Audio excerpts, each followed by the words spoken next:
महाभारत युद्ध में क्यों नहीं शामिल हुए थे बलराम जी? दोस्तों, महाभारत युद्ध में देश विदेश की सेना ने भाग लिया था। माना जाता है कि कौरवों के साथ कृष्ण की सेना सहित यवन, ग्रीक, रोमन, अमेरिका, मेसिडोनियन आदि जगहों के योद्धा शामिल थे, तो पांडवों के साथ सिर्फ कृष्ण और उनके मित्र राजाओं की सेना थी।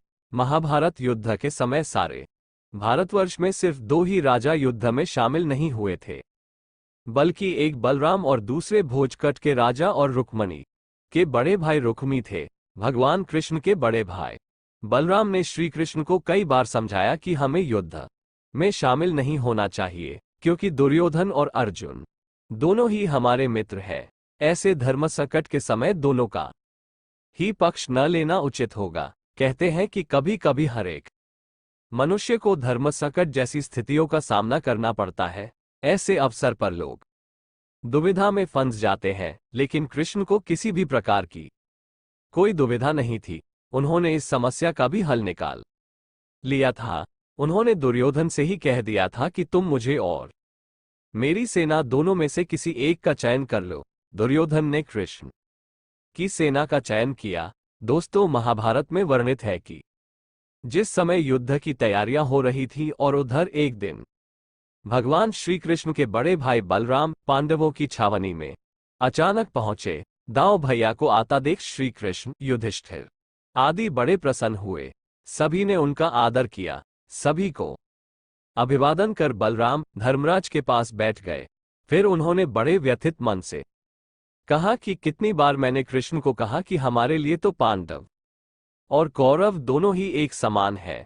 दोनों को मूर्खता करने की सूझी है।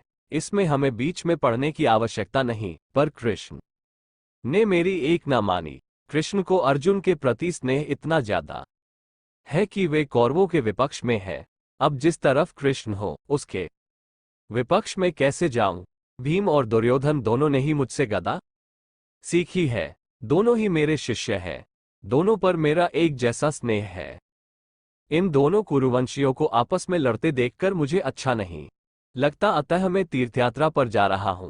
कृष्ण को विष्णु तो बलराम को शेषनाग का अवतार माना जाता है। कहते हैं कि जब कंस ने देवकी वसुदेव के 6 पुत्रों को मार डाला, तब देवकी के गर्भ में भगवान बलराम पधारे। योगमाया ने उन्हें आकर्षित करके नंद बाबा के यहाँ निवास कर रही श्री रोहिणी जी के गर्भ में पहुंचा दिया। इसलिए उनका एक नाम संकर्षण पड़ा। बलवानों में श्रेष्ठ होने के कारण उन्हें बलभद्र भी कहा जाता है। इनके नाम से मथुरा में दाऊजी का प्रसिद्ध मंदिर है। ये गदा धारण करते हैं। यदुवंश के संहार के बाद बलराम ने समुद्र तट पर आसन लगाकर देह त्याग दी। जरासंध को बलराम जी ही अपने योग्य प्रतिद्वंद्वी जान पड़े। यदि श्रीकृष्ण ने मना न किया होता तो बलराम जी प्रथम आक्रमण में ही उसे यमलोक भेज देते।